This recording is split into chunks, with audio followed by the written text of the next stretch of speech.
सभी लोग अपनी बुक का page number 48 chapter number 7 open कर लीजिए। कल हमने अपना न्यू चैप्टर स्टार्ट किया था पोस्ट इंडिपेंडेंस इंडिया। इंडिपेंडेंस के बाद इंडिया में क्या क्या हुआ वो सब हम लोग डिस्कस कर रहे हैं।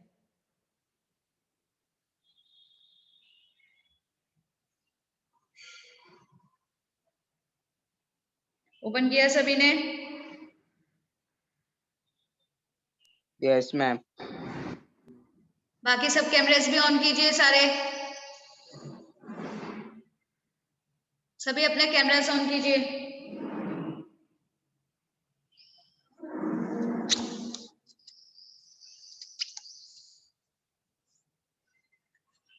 Very good Keshav, Ivan.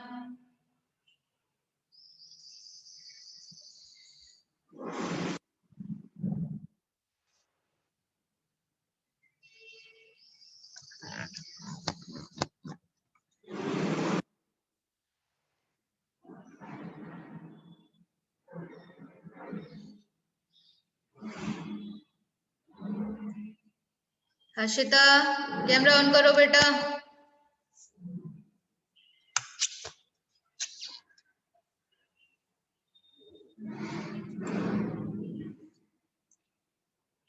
चलिए स्टार्ट करते हैं कश्मीर से। कल हम लोगों ने जो चैप्टर अपना स्टार्ट किया था उसमें हम लोगों ने पढ़ा था कि किस तरीके से स्वतंत्रता के बाद जो हमारी स्टेट्स थी जो अलग अलग हिस्सों में बटी हुई थी, सब पर राजा महाराजा रियासत संभाल रहे थे, रूल कर रहे थे, शासन कर रहे थे। आफ्टर इंडिपेंडेंस कैसे गवर्नमेंट ने उन सबको मर्ज किया और एक कंट्री के रूप में शामिल किया, यानी एक नई कंट्री बनाई। और इसमें सरदार वल्लभ भाई पटेल जी का बहुत बड़ा हाथ था, उन्होंने काफी मदद की। अब हम लोगों ने कल चैप्टर में पढ़ा था मर्जर ऑफ हैदराबाद, जूनागढ़ और कश्मीर। कैसे मर्ज किया गया जूनागढ़ और हैदराबाद को। आज हम स्टार्ट करेंगे कैसे मर्ज किया गया, विलय किया गया या ज्वाइन किया गया कश्मीर को इंडिया के स्टेट्स में। Let's start with Kashmir topic. The issues of Kashmir was the most complicated of all. Raja Hari Singh of Kashmir was indecisive. Meanwhile, Pakistan attacked Kashmir. राजा जो हरि सिंह थे, जो उस टाइम कश्मीर पर शासन करते थे, उन्होंने जब गवर्नमेंट ने उन्हें एक एप्लीकेशन या एक लेटर साइन करने को दिया जिसमें कश्मीर को इंडिया का पार्ट माना जाएगा, इंडिया में मर्ज कर दिया जाएगा, तो राजा हरि सिंह जी ने वो करने से मना कर दिया। इतने में ही पाकिस्तान ने कश्मीर पर अटैक कर दिया। क्यों? क्योंकि कश्मीर को वो अपने कंट्री में ज्वाइन करना चाहते थे। Raja Hari Singh request for military assistant to protect Jammu Kashmir against Pakistan attack. जैसे पाकिस्तान का अटैक हुआ तो राजा हरि सिंह जी मिलिट्री यानी इंडियन मिलिट्री जो थी उन पे मदद मांगने के लिए गए और उनसे कहा कि हमारी जो स्टेट है जम्मू कश्मीर, उस पर पाकिस्तान ने अटैक कर दिया है, प्लीज हमारी सुरक्षा करो। लेकिन the government of India instead that Raja Hari Singh should first sign to instrument of accession and then the Indian army could be sent. तो जो इंडियन गवर्नमेंट थी उन्होंने कहा कि आपने अभी मर्ज का जो एप्लीकेशन या जो लेटर है वो साइन नहीं किया है, उसके बिना हम लोग आपकी कोई मदद नहीं कर सकते। One of the clauses in instruments of accession was that the after restoration of normal situation in Kashmir, plebiscite would be held for permanent merger India. उसके बाद क्या हुआ कि हरि सिंह जी ने तुरंत ही जो वो मर्जर वाला लेटर था उस पर साइन कर दिए। उसके तुरंत बाद जो इंडियन मिलिट्री थी उन्होंने तुरंत जाकर कश्मीर में पाकिस्तान से मदद की, पाकिस्तान से उन्हें बचाया। लेकिन उस टाइम पीरियड तक पाकिस्तान वालों ने कश्मीर के कम से कम 1/3 हिस्से पर अपना कब्जा कर लिया था। ठीक है, नेक्स्ट हमारा आता है कि immediately after signing the letter of the Indian Army protected Kashmir, but Pakistan had already occupied 1/3 portion of Kashmir. Jammu Kashmir and Ladakh are under control of Pakistan, but legally the region belonged to India that time. Jammu Kashmir पर 1/3 हिस्से पर पाकिस्तान ने अपना कब्जा कर लिया था, लेकिन लीगली बोला जाए तो वो हिस्सा भी इंडिया का ही है. But the rest of Kashmir was saved. इसके बाद कश्मीर को बचा लिया गया. India has registered a complain against Pakistan in security council of United nation.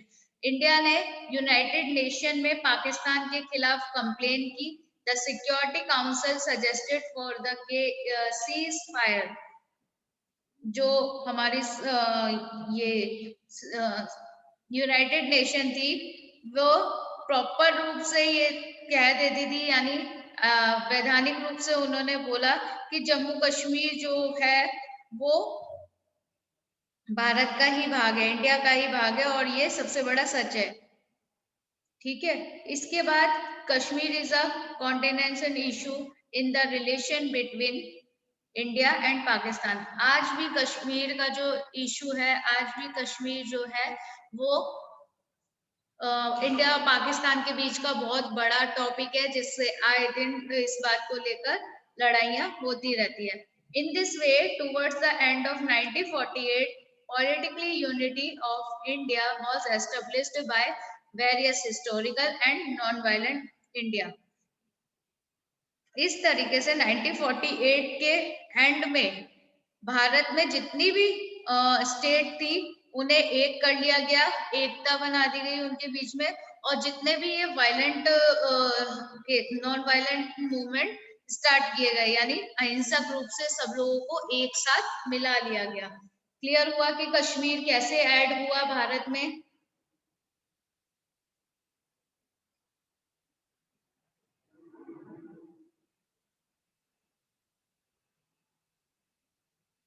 Clear हुआ कश्मीर को कैसे ऐड किया गया भारत में. नाउ अब हम स्टार्ट करते हैं merger of French and Portuguese colonies, यानी जो हमारे फ्रांस थी और जो पोर्तुगीज थे यानी पुर्तगाली लोग थे, उन्हें भारत में कैसे मर्ज किया गया. India emerged as an independent and sovereign state on 26 January 1950, but certain colonies of the French and the Portuguese rule were still under their control. 26 जनवरी 1950 तक भारत जो है वो जिसपे राजा लोग या शासन करते थे, रूल करते थे देश, या ये कह सकते हैं कि राज्य में अभी भी जो राजा के रियासत थी, ठीक है, भारतीय संघ में वो सब मर्ज हो चुकी थी. 26 जनवरी 1950 तक जितने भी राजा लोगों ने शासन किया वो सभी अब भारत में मर्ज हो चुकी थी, इंडिया में मर्ज हो चुकी थी. लेकिन यूरोपीय साम्राज्यवाद, जो यूरोप के साम्राज्यवाद के कारण रहे सही जो भी प्रदेश थे, जैसे आपके फ्रेंच के हो गए या पुर्तगाली थे, ये अभी भी उनके अधीन काम करते थे, यानी उनके अंडर में काम करते थे. जो भी पुर्तगाली थे या जो भी फ्रेंच लोग थे वो अभी भी जो फ्रेंच और पुर्तगालीस थे वो अभी भी आपके यूरोप के साम्राज्यवाद के अधीन, जो भी यूरोपीय साम्राज्यवाद था उसके अधीन अभी भी उसके अंडर में काम करते थे, उसके कंट्रोल में थे. Union of India appealed the French controlled Pondicherry and Portuguese controlled Diu and Daman and Goa to merge with India. Union of India ने अपील की कि जो फ्रेंच कंट्रोल करती है पौंडीचेरी और पोर्तुगीज कंट्रोल करती है आपकी दीव और दमन को, उसे भी इंडिया में शामिल कर दिया जाना चाहिए, उसे भी इंडिया में मर्ज कर दिया जाना चाहिए.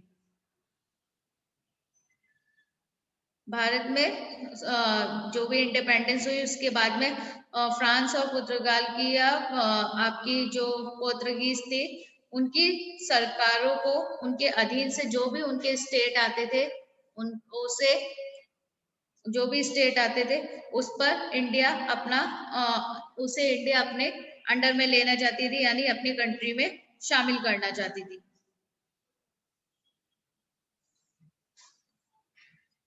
नेक्स्ट है हमारा, people of these colonies wanted desperately to join the union of India. जो फ्रेंच और जो पुर्तगालीज के कॉलोनीज में, मतलब जो वहाँ उनके अंडर में रहते थे, जो शासन करते थे, वहाँ जो लोग रहते थे, वो अपनी इच्छा से यूनियन ऑफ इंडिया यानी जो उस संघ, इंडिया का जो संघ था, उसमें वो ऐड होना चाहते थे। भारत इंडिया को इंडिपेंडेंस के बाद फ्रेंच के अधीन प्रदेशों में जो भी लोग थे, वो अपनी इच्छा से भारतीय संघ में शामिल होना चाहते थे, उसमें ऐड होना चाहते थे, इंक्लूड होना चाहते थे। The French tried to suppress that freedom movement. इसके लिए उन्होंने इंडिपेंडेंस होने के बाद कुछ मूवमेंट भी चलाए। जो फ्रेंच और पुर्तगालीज थे, वो इंडिया में ऐड होना चाहते थे, तो ऐड होने के लिए उन्होंने कुछ मूवमेंट भी स्टार्ट किए। इन अ mammoth meeting organized at Pondicherry, people gave the French government the Hind छोड़ो, लीव इंडिया स्लोगन 1948 में आया था। फ्रेंच और पुर्तगालीज जो थे, वो जो भी जिस जगह पर भी शासन करते थे, उसको खत्म करने के लिए इन लोगों ने ये मूवमेंट चलाए, जिसमें कि उन्होंने ये स्लोगन दिया, हिंद छोड़ो, यानी लीव द इंडिया स्लोगन 1948 में। क्योंकि वहां की जो जनता थी, वहां जो लोग रह रहे थे, वो उनके अंडर में नहीं रहना चाहते थे, वो इंडिया में ज्वाइन होना चाहते थे। The Indian government started negotiation for peaceful solution of the Pondicherry issued with the French government. उन्होंने कहा कि जो भी ये सब हो रहा था, उसे देखकर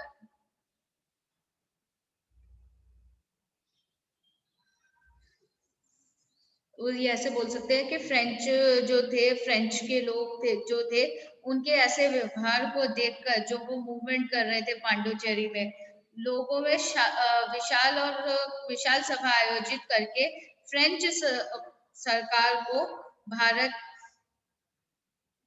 एक second,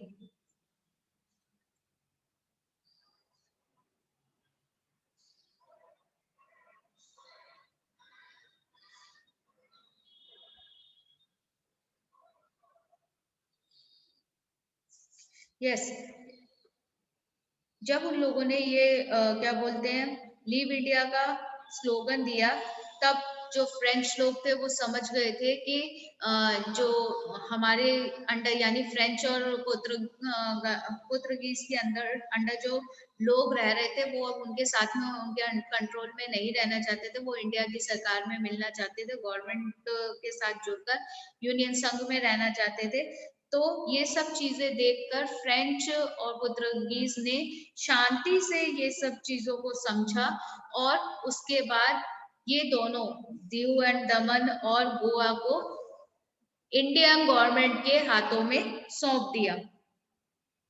but people were not satisfied with that.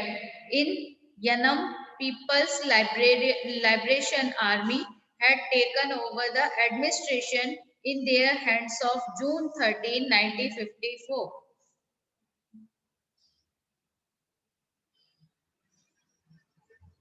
यनाम में जो लोग थे, लोगों ने 1954 को मुक्ति सेना रचकर उसका संचालन अपने हाथ में लिया।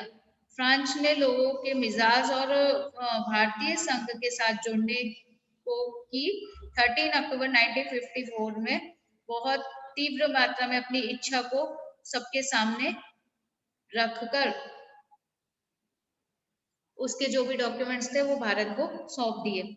यहाँ पर क्या हुआ कि जब the Indian government started negotiation for peaceful solution of Pondicherry issued with the French government. French government ने जब सब कुछ देख लिया कि अब लोग हमारे कंट्रोल में नहीं रहना चाहते हैं, उन्होंने लीव इंडिया का, हिंद छोड़ो का स्लोगन स्टार्ट कर दिया, तो उन्होंने शांतिपूर्ण तरीके से अपने जो भी डॉक्यूमेंट्स वगैरह थे वो सब के सब इंडियन गवर्नमेंट को दे दिए, और तब से दीव दमन और जो हमारा गोवा है वो इंडिया में शामिल हो गया। इसके बाद in Yanam people's liberation army had taken over the administration in their hands on June 1394। जो हमारे ये नाम के जो लोग थे वो आर्मी से उन्होंने क्लियरली बोला था कि ये नाम के लोगों ने 1954 में जो मुक्ति सेना रचकर ऐसा संचालन अपने हाथों में ले लिया था। एक उन्होंने मुक्ति सेना करके एक संचालन स्टार्ट किया था जो कि जून 1954 में था। The French government realized people's race and was complete to start negotiation with the Indian government. France के लोगों ने और भारतीय संघ के साथ जुड़ने की 13 अक्टूबर 1954 में उन्होंने बहुत जो उन्हें इच्छा थी कि वो इंडिया में जुड़ेंगे और इंडियन लोगों के साथ ही रहेंगे, वो फ्रेंच और पुर्तगाल के अंडर में काम नहीं करेंगे, वो इच्छा को उन्होंने सबके सामने प्रकट किया, बताया, और जितने भी उसके डॉक्यूमेंट्स थे, उपनिवेश थे, वो सब चीजें भारत को उन्होंने सौंप दी। All the French colonies Karaikal, Mahe, Yanam and Chandernagore were handed over to India for further reconstruction. उसके बाद जो भी उन्होंने डॉक्यूमेंट्स थे वो दे दिए थे इंडिया को, और फ्रेंच सरकार ने अपने 5 जो उनकी मेन जगह थी, पांडुचेरी, कारेकाल, चंद्रनगर, माहे, ये नाम, ये सब जगह भारत को सौंप दी। भारत सरकार ने इन प्रदेशों का प्रशासन अपने हाथ में ले लिया और केंद्र शासित संघीय प्रदेश के रूप में दर्ज किया। वर्तमान समय में भी जारी है। उसमें क्या हुआ कि ये 5 जगह जब पुर्तगालीज ने और फ्रेंच ने इंडियन गवर्नमेंट को सौंप दी, तो इंडियन गवर्नमेंट ने अक्टूबर 1954 में इसे अपने इंडियन यूनियन में ज्वाइन कर लिया, और उसके बाद से इन सब जगहों को उन्होंने यूनियन टेरिटरी का नाम दिया। आज ये सब जगह, आज भी ये सब जगह यूनियन टेरिटरीज के नाम से जानी जाती है। दीव दमन सबको पता है यूनियन टेरिटरीज है। यूनियन टेरिटरीज कौन कौन सी है बेटा?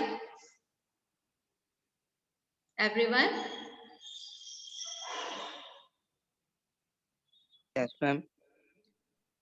किसी को पता है हमारी कंट्री की यूनियन टेरिटरीज कितनी है? Yes, ma'am. हाँ, कौन कौन सी है? जय बताओ। पता है मेरे को। क्या? 7 है। अच्छा, कौन 7 कौन सी?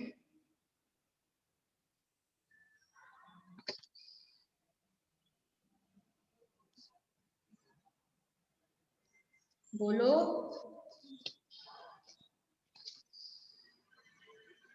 नहीं याद है। अभी जितना इसमें नाम दिया वो नाम भी याद नहीं 7 है? है, ऐसा तो पता है। क्या? कौन? 7 नाम है वो पता है मेरे को। अच्छा, उसके आगे नहीं पता। 7 नाम है ये पता है, लेकिन कौन कौन सी जगह है ये नहीं पता है ऐसा। एक भी नाम यस। याद नहीं है। क्लास बाकी किसी को पता है?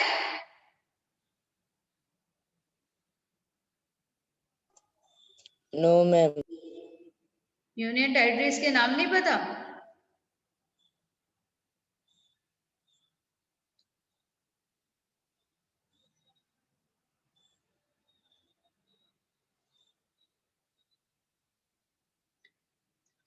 अभी मैंने दीव और दमन का नाम लिया, ये क्या है?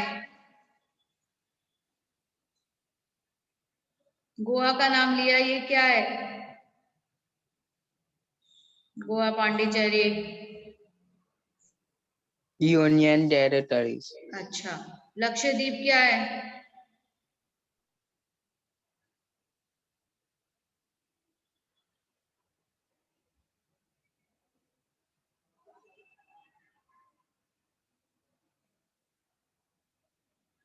दिल्ली, वो भी यूनियन टेरिटरीज है। दिल्ली, दादर नगर, चंडीगढ़। मतलब सच में आप लोगों को नहीं पता है?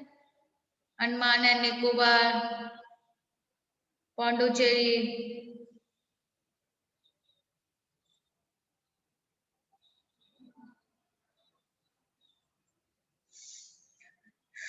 वेरी गुड बेटा, सारे के सारे बहुत होशियार हो।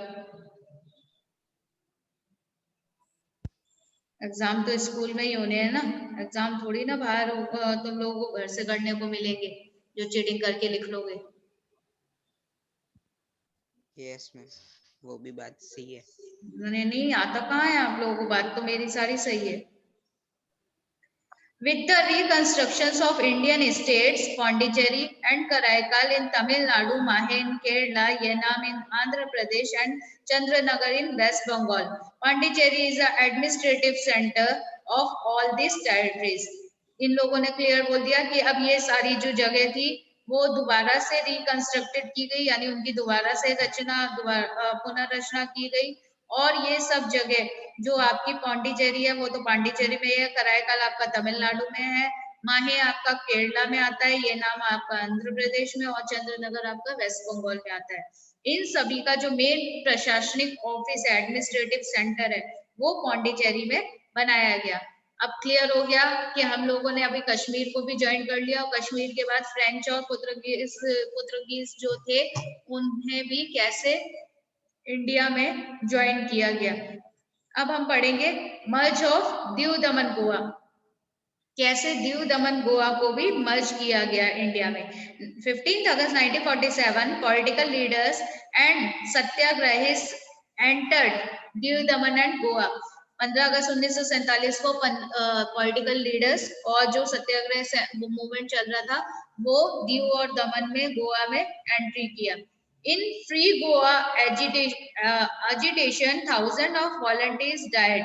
इसमें क्या हुआ कि जिसमें वहां की जो सरकार के द्वारा जो अत्याचार किए जा रहे थे गोवा मुक्ति आंदोलन में सत्याग्रही, उसमें काफी thousand of peoples volunteers died, यानी जो लोग वो आंदोलन कर रहे थे उसमें थाउजेंड ऑफ पीपल की डेथ हो गई। As attempts such as negotiation, persuasion, and satyagrahis proved to be unsuccessful, the Indian government decided to begin Operation Vijay to liberate Goa. इसके बाद क्या हुआ कि जो ये अत्याचार कौन कर रहा था, ये अत्याचार तो उन पर पुर्तगाली ही शासन कर रहे थे ना, तो वो लोग कर रहे थे। तो उन्होंने कहा पुर्तगाली शासकों ने उन पर अत्याचार किए, इससे गोवा में परिस्थिति जो है वो बिल्कुल भी सिचुएशन संभली नहीं और बिगड़ गई। अंत में भारत सरकार ने, हाँ इसके बाद क्या हुआ कि अंत में भारत सरकार ने यहाँ पर इन लोगों ने बताया कि उन्होंने फिर से जो ये सत्याग्रह मूवमेंट था वो अनसक्सेसफुल रहा, उसका कोई बेनिफिट नहीं हुआ। उसके बाद उन्होंने दोबारा एक ऑपरेशन चालू किया जिसका नाम था ऑपरेशन विजय, जो लिबरेट गोवा था, यानी गोवा को मुक्ति दिलाने वाला आंदोलन था। On the midnight of December 18, 1961, Portuguese governor de Silva surrendered to Indian government. 18 दिसंबर 1961 की रात को जो पुर्तगालीज के गवर्नर थे, पुर्तगीज के जो गवर्नर थे दे सिल्वा, उन्होंने सरेंडर कर दिया इंडियन गवर्नमेंट के आगे। The Indian army captured Goa, Daman and Diu and hoisted Indian flag there.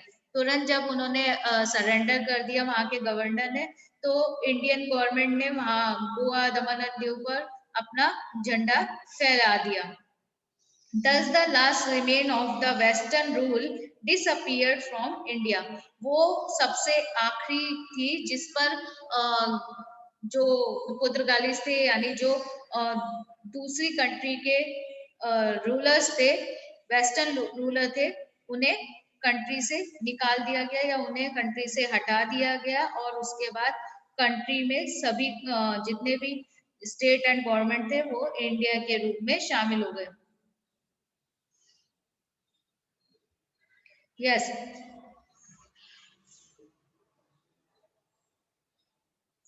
19 दिसंबर की रात्रि को उन्होंने सरेंडर कर दिया था। इस तरह वहां पर इंडियन गवर्नमेंट ने अपना झंडा फहरा दिया था और धरती पर पश्चिमी साम्राज्यवाद का, जो वेस्टर्न साम्राज्यवाद था, उसका अंत हो गया था। इसके बाद उन्होंने बोला कि on 12 March 1962 Goa, Dadar Nagar Haveli, Daman and Diu were merged with union of India.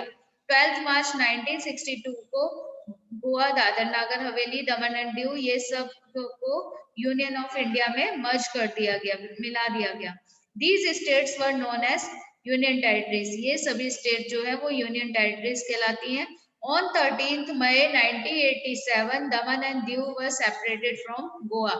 30 मई 1987 को गोवा से दमन एंड दीव को अलग कर दिया गया। दोनों अलग अलग यूनियन टेरिटरीज बन गई। Thereafter Silvassa was made the capital of Dadra Nagar Haveli. इसके बाद सिलवासा को दादर नागर हवेली की कैपिटल बना दिया गया। Daman was made the capital of Diu and Daman, and Panji was made the capital of Goa. इसके बाद दीव और दमन में दमन को कैपिटल बना दिया गया दीव का, और गोवा की कैपिटल पणजी बना दी गई। क्लियर हो गया सभी को कि किस तरीके से अब मर्ज किया गया था दीव और दमन को भी, गोवा को भी। इसके बाद हमारा आता है formation and reorganization of Indian state, यानी कैसे, अभी तक हमने यूनियन टेरिटरीज पढ़ा था कि मर्ज किया गया, अब हम पढ़ेंगे कि कैसे स्टेट को दोबारा से बनाया गया, उनकी रचना की गई आगे के टॉपिक पे। चलिए पहले अटेंडेंस ले लेते हैं, उसके बाद में ये टॉपिक आगे क्लियर करेंगे। Ready for attendance? Jai present. Keshav present ma'am. Ivan present ma'am. Nidhi present ma'am. Jai हो गए ना? Okay. Nitin present ma'am. Nitin Yadav present ma'am. Shashank Mahendra